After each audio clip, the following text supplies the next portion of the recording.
Our world continues to change and push us in ways we have not been challenged before. On this show, we talk about these challenges, how to be aware of them, face them, and overcome them in your life. This is David Waldas, creator of the Aligned Living System. And I'm Nick Musica, Aligned Living Coach. Welcome to the Aligned Living System podcast.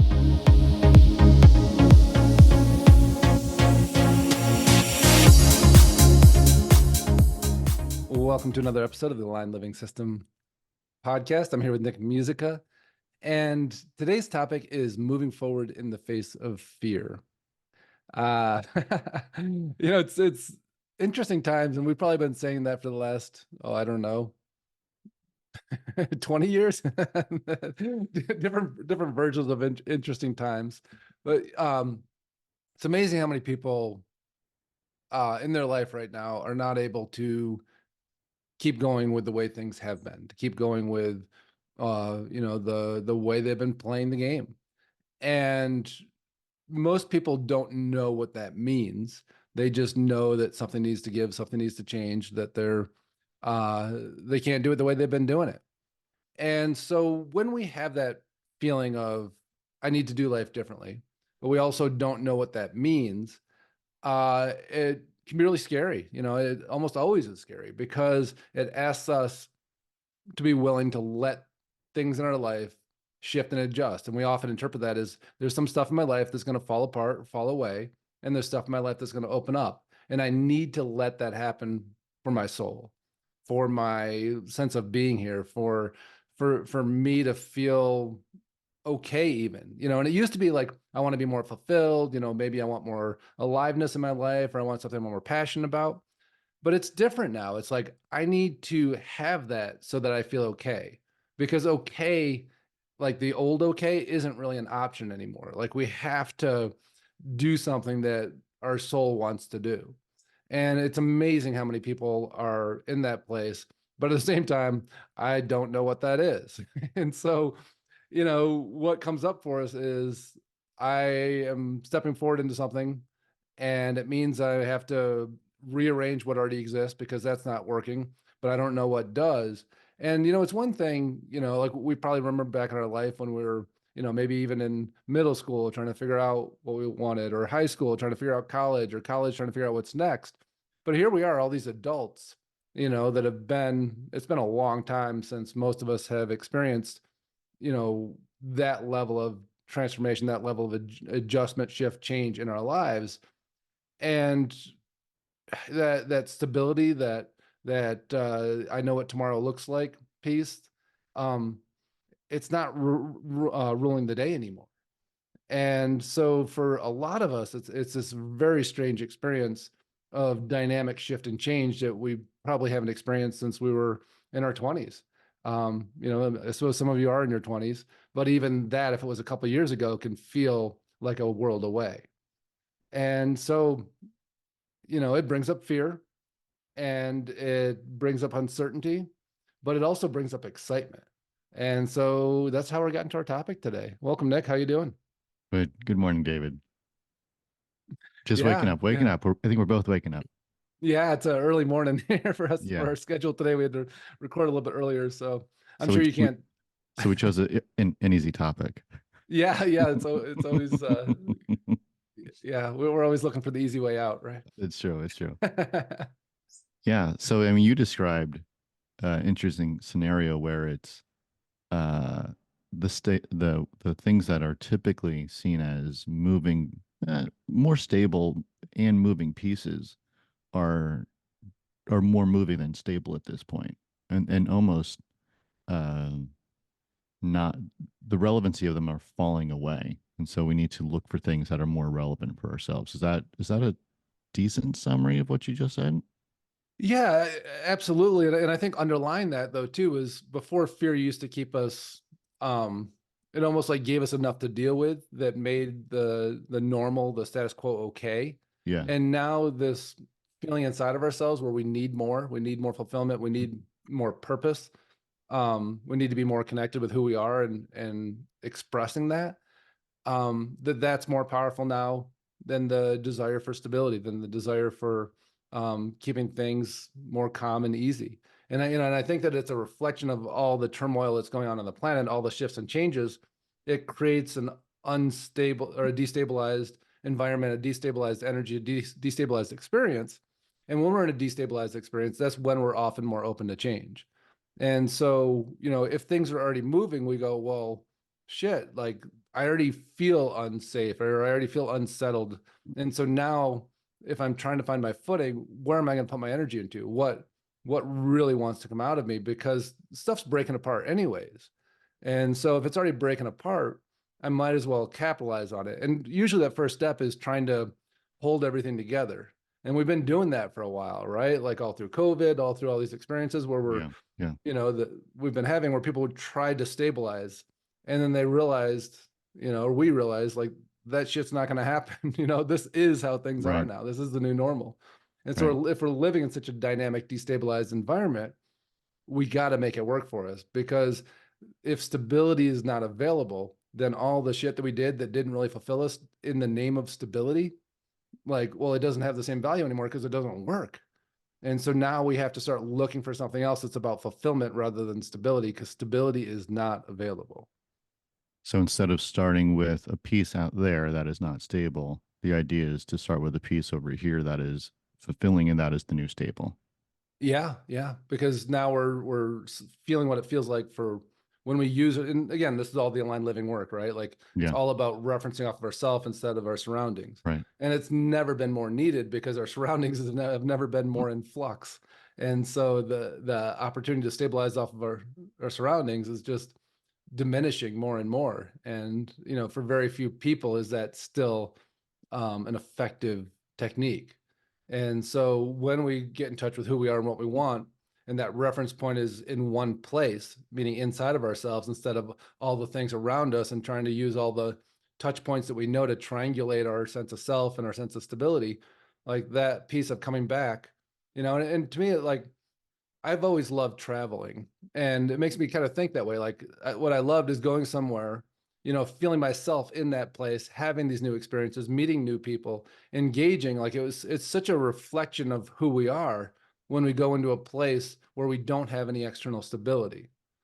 And, I think that that's what has always appealed to me about traveling, is a completely new environment where I don't know myself as a reference to. And so Hmm. now it brings me inside myself experiencing this because there's no stable reference points. No, interesting. Cool. Yeah, it's funny. You're thinking about it that way, and I'm thinking about it from the perspective of there once was a place called work where we all went to, right? We had our And desk and we knew how to do that's it just and we knew who to everyone went engage with and there. how to do it. Yeah. Yeah, yeah. How long is your commute? Right? Like that was a question we could all answer. Yeah. And now there's a whole group of people who don't have a commute. They don't do that. No. So there's from the perspective of a stable commute is how I'm Mhm. equating these things. Yeah. And the other piece is fulfillment. Like I will never go into the office ever again. Like Yeah. I'm unemployable completely in a this is traditional how I sense. choose to do things. This is Yeah. it. Yeah. Mhm. Tell me about the role. And how many days in the office? So you say one, I'm out of here. Yeah. Maybe one a month. Yeah. Yeah. Right. And so there are way different ways of operating from that perspective. And you're Yeah. suggesting the same thing energetically. Yeah. And I would say it goes even beyond energetically because it's our reference point. And so it Mm, becomes very intellectual as well, too. And most of our reference points of who we are unconscious. And so part of this is bringing the unconscious conscious. And so when we go, gosh, why do I feel so unstable? Why do I feel like my sense of self is just kind of wobbly, or maybe I feel fear coming up, or I just don't feel that same locked in, like this is who I am, this is how I operate kind of feeling, and realize that am I unintentionally or unconsciously seeking that in a place where it doesn't exist anymore? And that when we realize we're doing that, like, oh, well, I got to stop. And so I need an alternative. I need to learn how to reference myself. And, like I said, that's what the aligned living work and it's so interesting, having got the download for it 7 years ago, almost 8 now, I guess, uh, that it was for these times now.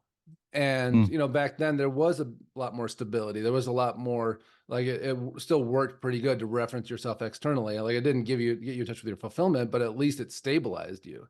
And now we're in this place where there's so much instability outside of ourselves, whether it's energetic or whether it's intellectual or whether it's, logistical, like there's just so much instability that download was really meant to be stabilized for us for here for now, so that we can go, well, shit, locking into myself. Now I know where I'm coming from. I know who I want to engage with from here. And that's the only place that's stable right now is our internal reference point. And at the same time, we're growing and changing and being dynamic. But when we're stabilized off of the core of us, like that part of us that we're stabilizing off of doesn't change. What's changing is the way that we've engaged with the world, all of our coping mechanisms, all of our responses to trauma, all of these false identity things. And we've talked a lot about what we call our secondary gifts, the things that we've been trained into thinking we are, or what we want to offer because it's what people wanted from us or systems wanted from us. But underneath all that is what's really our primary gift, which is the essence of who we are and why we're here and what we're here to express and what wants to come through us. And we're just getting pushed back to that place where that part of us needs to come out into the world and express itself and be why we're here. I mean, look at what's happening for you with animal communication, right? Like that was never even on the table for you. And all of a sudden, as it's shown up, it's like, well, shit, this is like one of my, if not my primary gift, like this has to get out of me. Absolutely. And so I have to Yeah. adjust things in my life. I have to, to let this out. And right now it's a Friday thing, Yeah. right? Yeah. But what does that mean when like that has to be a core part of who you are? Yeah. Yeah. And that's exactly what it is for me, for sure. Yeah. It opened up and now it's the home is trying to be found. And what does it all mean? Yeah. And there's no direct going back to the work metaphor. There's no path from entry level to associate to specialist to manager to director. You're saying there's nothing linear about what the hell's going on here, right? No, you're not. You don't. There's no one to look at, specifically the animals. Like for me, and I imagine this a lot of people can relate to this and go. And so in 10 years, here's what it looks like. The corner office, right? That dynamic is the same. The same thing that's breaking. That structure that we grew up in, right? This is okay. Right. Here's your elementary school, here's your middle school, here's your high school. Totally, okay, yeah, now it's time to get really flexible. Which college or which work are you going to? Now it's really expanded. And then where are you going to work? Like things are just laid out in front of us, and now they're not. It's like we have like and it's not even 360 degrees because it's the full rotation. It's like it's the full sphere of opportunities, not even the full 300 circle of opportunities. Turned on its head, and then things need to readjust. Yeah. And so like I can feel how daunting that may be when we look at that. It's like people think, oh, there's 360 degrees of opportunity for me now. Things have really expanded. No, there's a whole sphere of opportunities. Like it can go up, down, left, right, behind you. And then people go, oh shit, like what do I do with that? But when we come back home to ourselves, and this is the funniest thing about this, when opportunities feel like they're just like, well, shit, nothing's locked in for me.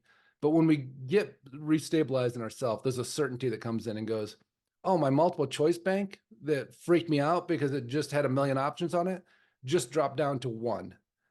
And I can't believe through all this freedom, like the choice is obvious. And it's so counterintuitive because when we have these false choices in front of us that were about us plugging into a system that didn't work for us ever, other than to help us feel safe, which to me is another word for stuck, in that environment. I mean, safety is sure we need that to feel that within ourselves, but when the external safety is just locking us in with shit that doesn't serve us in order for us to feel okay. And when we find that internal safety, it expands us. We feel like the whole world's available to us. We get that clarity, that certainty comes in when we are open up to all possibilities, and it narrows down to a very clear next right action, and it simplifies massively. And most people right now are in that, oh shit, anything could happen. And the next level of that, it's funny, I often use this metaphor I call out past the breakers.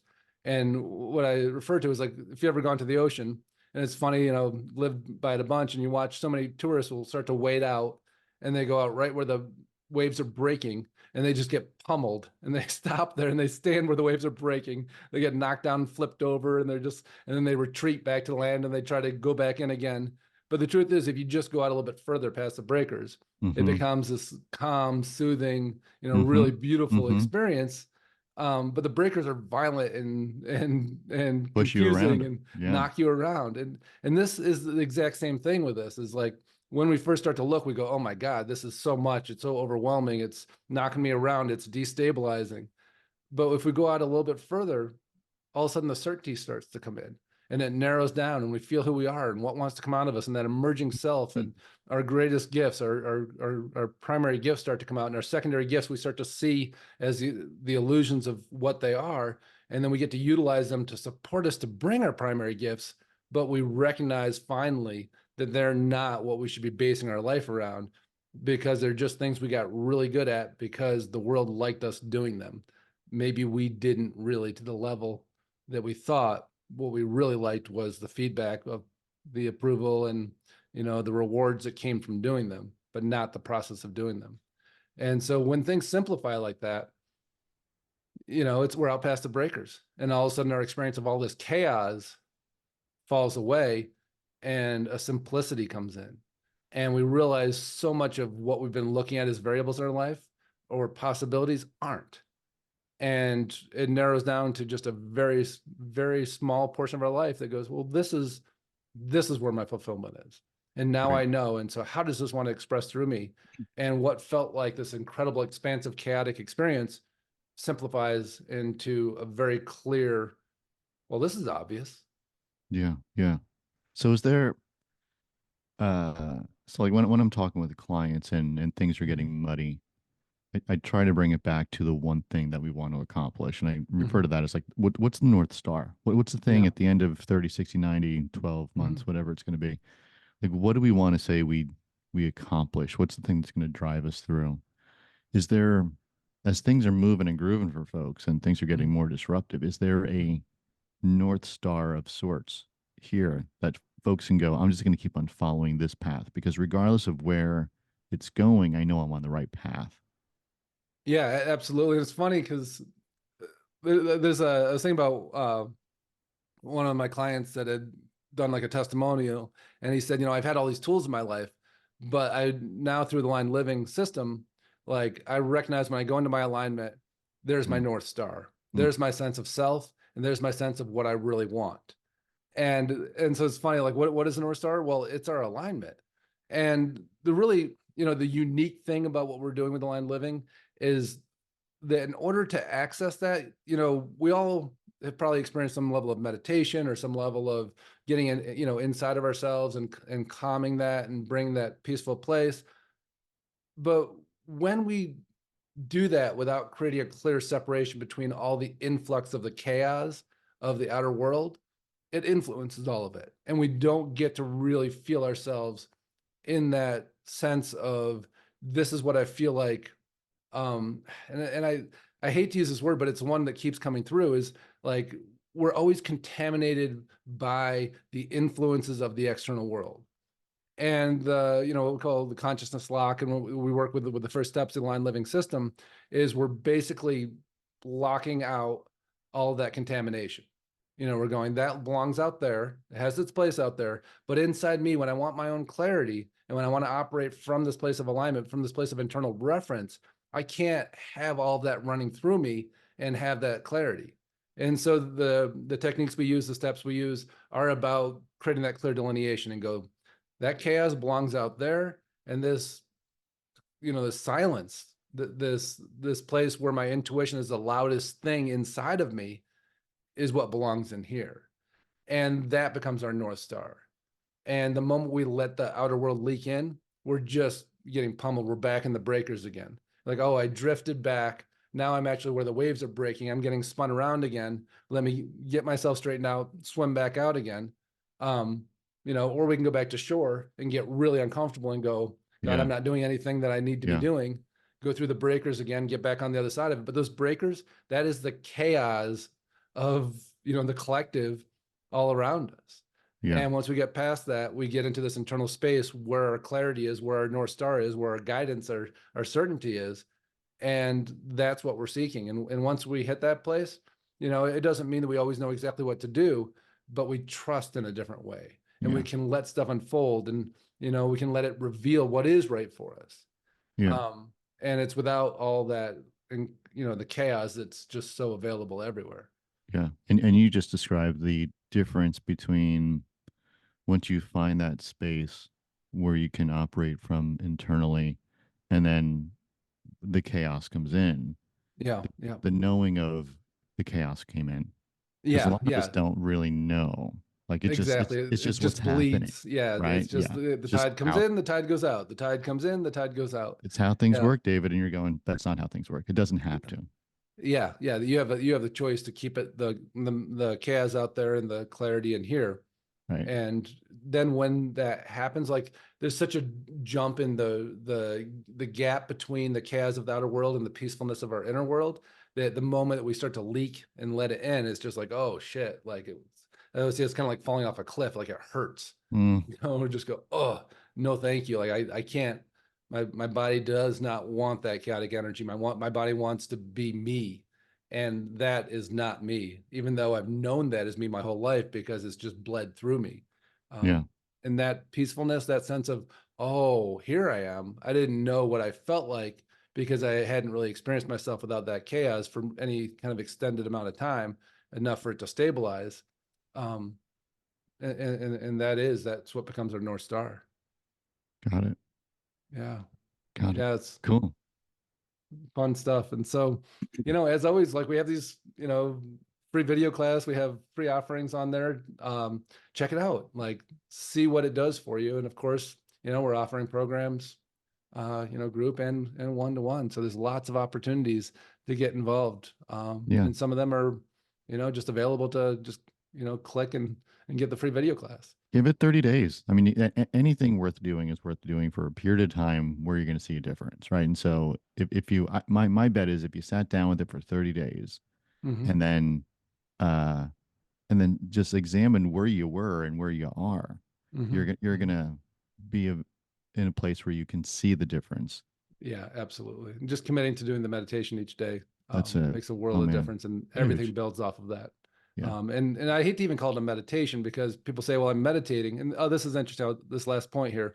I was talking to a client yesterday, and he's like, I'm trying to figure out what to do. I've been meditating every day. And meditation helps us kind of clear things, right? It helps us get into a more peaceful place. The difference is, when we're doing the work with aligned living, is we're stabilizing. And being able to clear your energy without stabilizing it, it doesn't really give you clarity. It doesn't allow you, it just gives you a reprieve.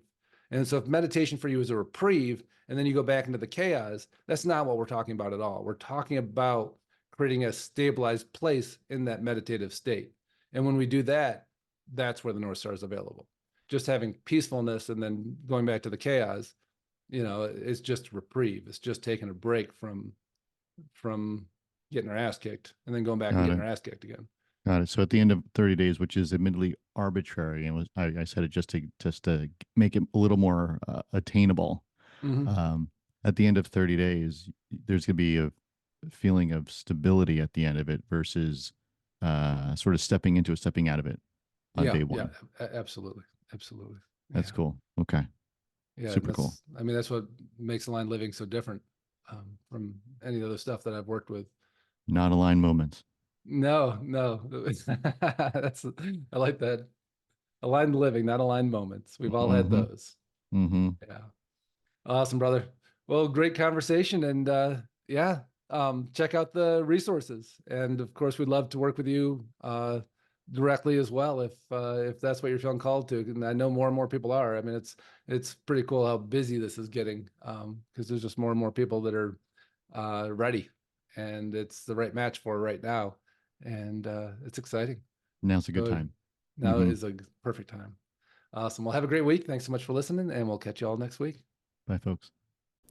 We hope you enjoyed listening to today's podcast. And if you did, please subscribe so you can catch the next episode.